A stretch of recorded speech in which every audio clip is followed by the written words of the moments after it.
Sometimes I wonder whether the Bible should have a little warning printed on the front that says, "Warning, contents of this book are dangerous for your pride and for your usual way of thinking and living." It really should. Because I know this week, we're looking at chapter 24 in the story. We're looking at all that Jesus did. We're watching him do incredible miracles. We're watching him teach like no one else. Everyone who came in contact with the way Jesus taught were like, wait a second, this guy doesn't talk like our usual teachers. This guy's got authority. This guy's got something. This is as if God is here talking to us, which of course it was. And for each of them, it was just this amazing thing. And I think for us, I want it to be. I want this to be a dangerous book for my pride, a dangerous book for the way that I like to think. Because this week, as I'm reading all of this, it dawns on me that something that I've told people this, I really believe this in a lot of ways, and that is that we should kind of shoot for the middle ground. That in life, it's all about balance, right? And I wind up sounding a lot like Mr. Miyagi from The Karate Kid, more than I am the Word of God or Jesus, and saying, balance, Daniel-san, or something like that, or we got to have this middle road, and we got to avoid the extremes. In fact, I've even described our Missouri Synod. When people ask me, how is that different than the other Lutherans? And I go, we're kind of in the middle. And it just dawned on me, for Christians, is there a middle? Middle ground. Look up the idiom. I looked it up on Google, and it says that that inherent in that idea of middle ground is compromise. Two sides that are opposing, that can't kind of figure it out, come together and they compromise and they kind of get a middle ground. Is that Christianity? Is that my faith? That's why we got problems, man. That's why we got issues. Because I think there's middle ground. I think it's a matter of avoiding the extremes. And is that it? I don't want to be too liberal, man. I don't want to be too conservative. Let's pick the middle. I think Jesus says, why don't you just pick what's right? Why don't you just pick me? See, it's not middle, it's Jesus. It's the one who came and conquered sin for me. I should go with what he says and not worry so much that I'm not like the liberal or the conservative or like this guy or that guy or this side or that side. And how much of our life is trying to figure that out. And God's up there going, why are you wasting time with that? There is no middle ground. There is no neutrality when it comes to Jesus. Think about this. He did not come down here and go up to the devil and go, dude, we got some problems. I got some things that I want eternal life for these people. You want death. We got different goals, different dreams, different things. We'll go to the table. You put your thing on the table. I'll put my stuff on the table. We'll put our agendas on the table, and we'll try to hammer something out. If that's reality, that's terrifying. But you're not going to find that in Scripture. You're not going to find where Jesus is hammering out a deal with the devil. He knows the devil doesn't make deals. The devil is out to kill and destroy. There is no middle ground with him. He wants you to think there is.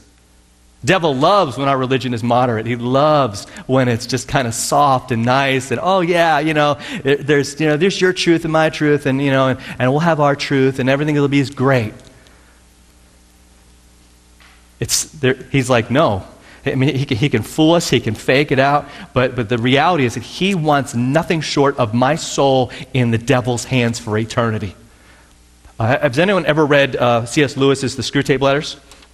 I was talking with our Thrivent guy on Thursday, and I wind up getting some sermon material from this, so thanks, Mike. I appreciate that, wherever you are.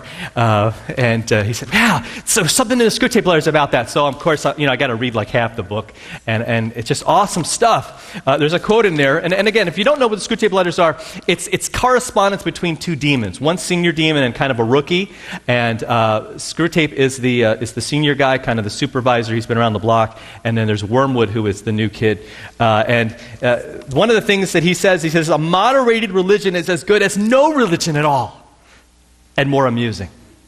That's how the devil thinks. That's how the devil acts. He's like, cool, yeah, if we can do moderation, that's awesome. Because it's neither hot nor cold, right? The book of Revelation, Jesus actually says that. He goes, I spit you out of my mouth because you're neither extreme. You're just kind of going where the wind guides you.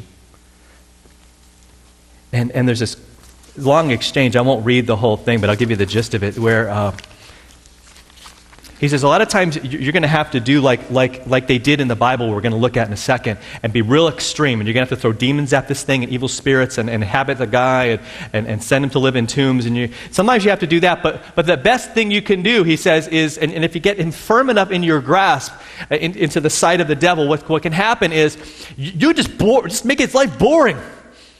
Make it just middle ground. To where he doesn't read anything that he particularly likes or dislikes, and he just looks at his life and says he just kind of wasted it. And the devil goes, that's great, because you won't see me working. Just go with the middle ground. It'll be great. Open up to Mark 5 verses. We'll look at this. It's a very compelling story in Mark. Mark is real brief about everything, and in this story is really long for him. And I think it's for a reason. He puts details in there for a reason.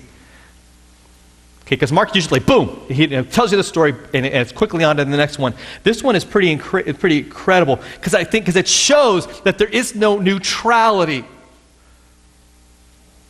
Jesus arrives at this place, right? He goes across the lake to the region of the Gerasenes. All you need to know about that is that it's a non-Jewish area. That explains the herd of 2,000 pigs that are in the vicinity.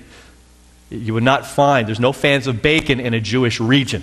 Okay? That's an issue for them, so you're not going to see that. But there you'll have, pig herders and all that kind of stuff going on. And that'll become important in a second. So Jesus gets out of the boat, and there's this guy who's got an evil spirit who comes from the tombs to meet him. And these are kind of like subterranean caves. I mean, it's a scary place to be. And there's two kinds of people that live there. Dead people and people who have nothing. These are the people that the poor look at and go, man, that dude's poor. Because when your only option is to live with the dead, you know that you are below rock bottom when you're in that position. And that's where this guy is. So he comes up out of the tomb, and here's a description of the guy. This is where he lives. And why? Because, no one could bind him, not even with a chain. He had often been chained hand and foot, and he broke those chains apart, broke the irons on his feet. No one was strong enough to subdue him. So day and night among the tombs and in the hills, he would cry out and he would cut himself with stones. So his life is just destruction. It's a terrifying sight, isn't it? This dude's he's no longer a human. Do you see? He is kind of like a living dead guy, and he's cutting himself, and it's just nothing but destruction, and he's screaming and he's wailing, and no one wants anything to do with him, or he is shut off from life and from people and from everything else. He's got to live among the dead. And he sees Jesus, and he immediately makes a beeline for him. Not the man, but the demons that are in him. Let's see what happens. He sees Jesus, and he runs and he falls face down, right on his knees, right in front of Jesus, and shouts at the top of his voice, "What do you want with me, Jesus, Son of the Most High God? Swear to God that you won't torture me." He knows that Jesus is not in the mood for compromise. Jesus is not out to cut a deal. And make no mistake, he is not cutting a deal by allowing them to go into the herd of pigs. We'll talk about that in a second. Jesus had already thrown down and said, "No, you out of him, you evil spirit."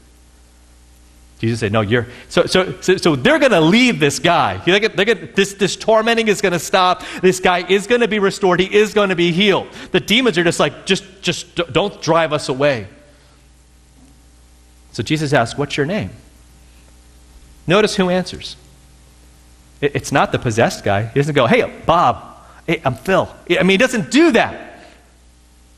The demon answers. That's who's in charge. That's who is dictating everything about this guy's life. You talk about possession, man. This thing is so awful and so total. He says, my name is Legion, for we are many. Now, we don't know how many were in this guy. A Roman legion was 6,000 men. I don't know that we have to take that literally, but it was a lot of guys. It went into 2,000 pigs. So there was a lot of them, all like at once attacking this guy. Could you imagine the terror? Could you imagine that kind of life? And there's this herd of pigs that is feeding, and the demons, they begged you, send us among the pigs, let us go into them. So he gave them permission. They went out, and they went into the pigs. Jesus dictates what happens. This is not compromise. This is not cutting a deal. The herd goes in. There's about 2,000 of them. They rush over a steep bank and into a lake, and they're drowned.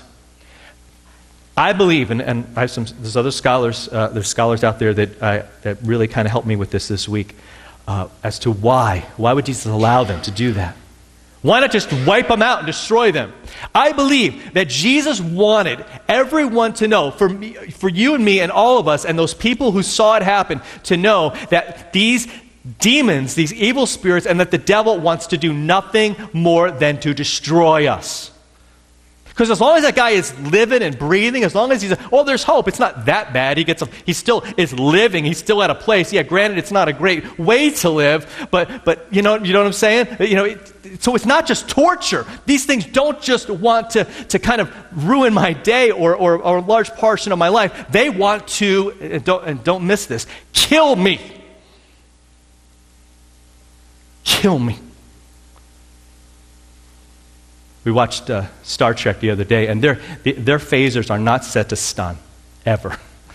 It's kill. Kill. It's what they want to do.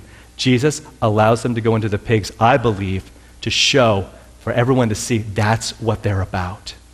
Not just torture, not just to frighten or to intimidate, but ultimately to destroy us and keep us away from God. That's their goal. That's their game. That's what they're there to do. And Jesus is not negotiating with them at all. They need to go. Their time is done, and he has come to do that. He's come to take them down. Now, the folks who were tending the pigs, they run off. They're like, you wouldn't believe what happened. They go into the town, into the countryside, and then people began to come out and to see what was happening. When they came to Jesus, and they saw the man who had been possessed by this legion of demons, he is sitting there, he is dressed, and he is in his right mind. They are afraid.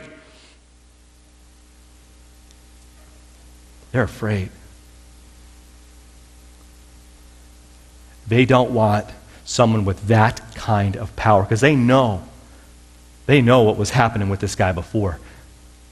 I imagine they had like large groups of dudes, like big, I'm talking about like WWF guys, like trying to take this guy down and subdue him, and they had their biggest chains and their biggest, all that stuff, and none of it could even, he was like, break it like it was nothing. And now, the guy is normal. He's got clothes on. He's not screaming. He's not cutting himself. He's in his right mind, and this terrifies them. Notice when you're confronted with these things, there's a reaction. There's got to be a reaction. There's got to be a response. These aren't just stories. This is truth. This is what Jesus came to do. And these folks are like, it can mean only one thing. This is power we can't control. We don't know what to do with it. So you got to go. You got to go. And so they plead with Jesus to leave. But they're getting in the boat, and notice there's another reaction, the reaction of the man who was possessed. He's like, Jesus, please let me go with you. He begs him. But Jesus does something interesting. It says in verse 19, Jesus did not let him, but he said this, go home to your family. Something I never really thought about with this guy. He had a family. At the beginning of the story, it looks like he's got no one. He's got no one. The other people that live in this guy's housing development are dead. Okay, that's it. They're dead. He gets to go home to his family. I don't know if it's mom, dad, I don't know if it's a wife and kid, I don't know what it is, but he has family. He's alive again. He's restored again. He's back with them again. He says, go to them, tell them how much the Lord has done for you and how he has had mercy on you. So he goes away, begins to tell the people in that area, the Decapolis, how much Jesus had done for him, and they were amazed. Now again, we got a little flag on the play here, because normally in Mark, and as you've been reading the story, you're like, wait a second, why does he tell that guy to go and tell, but everyone else he goes, shh, don't tell anybody. I think it goes back to what I said at the beginning of it. This is a non-Jewish area. There are no false expectations about who the Messiah is. There's no false idea of Jesus as being an earthly king. There's none of that. And Jesus just says, look, that because no one's going to get the wrong idea, just tell them. Be a light right there. Tell them what happened. Tell them how much I have done for you. How much mercy you received. No one else wanted anything to do with you, right? They relegated you to a tomb to live there. Tell them I saved you. Tell them I restored you. Tell them I'm the reason you're here. Back in your right mind, back in your right life. Notice the change in this guy's life. And I want to say to us today that this is without Jesus, this is us. I mean, isn't the enormity of what he did for that guy the enormity of what he does for us? Isn't that what sin does? Isn't that what the devil does? Tries to take us away from God. And that is the reality. Without Jesus, we have death. And God's going, look, there's no middle ground. There's either life with me, and I've died to give it to you, and it's yours. And I've given you faith, and I've given you hope, and I've got you set up at a church with other people who believe the same thing to strengthen you and to guide you. Go with that and just reject. Don't flirt with. Don't entertain the devil and his schemes and his wickedness. There is no moderation. There is no middle ground. I can't just sit back, hear the story, and go, wow, that was pretty cool. Doesn't it beg a response? I know it's Lutherans. That's a difficult word for us. Because we think, oh boy, he's talking about me doing something. He's talking about me trying to claim that I saved myself. I'm saying nothing of the kind. He did it all, but there's still a reality. What are you going to do with it? What's it going to mean to you? Is it going to make a difference this afternoon and today and tomorrow and the rest of the week and the rest of your life and the rest of your eternity? Because it is going to be eternity. What's it going to be? Life with him or death with what the devil is? There's no middle ground. There's no fence that I can sit on and play it both ways. I think there is sometimes. But there is this reality of death. There's this reality of Satan, and again, I'm reminded of C.S. Lewis's words in the Screwtape Letters of how subtle it can be. And it's not always like this guy with a gang of demons in him, but it's always the same result. Do you see? It's always the same way that road ends. It's death. Now the thing is that the devil's going to be real quiet about that. He's going to be real tricky about that. And it's weird because as fate would have it, I walked in this morning into the other room and somebody had left this. It's like it's a thing for recovery, AA or whatever. And somebody had left this, maybe for me to hear. Maybe God left it for me to see it, but it's right here. I did not find this. This was just, I didn't print this off. It was something I found. And it said, I'm your disease. And it's talking about alcohol. It's talking about drugs. It's talking about all that stuff that we have. And it says, this is death talking. I'm your disease. Hey, I hate meetings. I hate higher power. I hate God. I hate anyone who has a program. To all who come in contact with me, I wish you death and I wish you suffering. Allow me to introduce myself. I'm the disease of alcoholism, drug addiction, cunning, baffling, and I'm powerful. That's me. I've killed millions and I'm pleased. I'd love to catch you with the element of surprise. I love pretending I'm your friend, I'm your lover. I've given you comfort, haven't I? Wasn't I there when you were lonely, when you wanted to die? Didn't you call me? I was there. See, it makes all these empty promises and says, I'm your buddy. I will give you instant gratification, and all I ask of you is long-term suffering. He says, people don't take me seriously. They take stroke seriously, heart attacks seriously, even diabetes they take seriously. Fools they are. I'm such a hated disease, and yet I don't come in uninvited. He says, the more that you hate me, he says, I hate everyone that has any kind of program, any kind of game plan to get away from this. He says, I will hear, and until we meet again, and if we ever meet again, he says, I wish you death and suffering. That is what the devil wants. That's what we're up against, folks. And I want us to see that. Because throughout all of this is what's at stake here. Jesus has changed our lives. He has given us life. And he realizes the devil's going to hit us with everything he's got.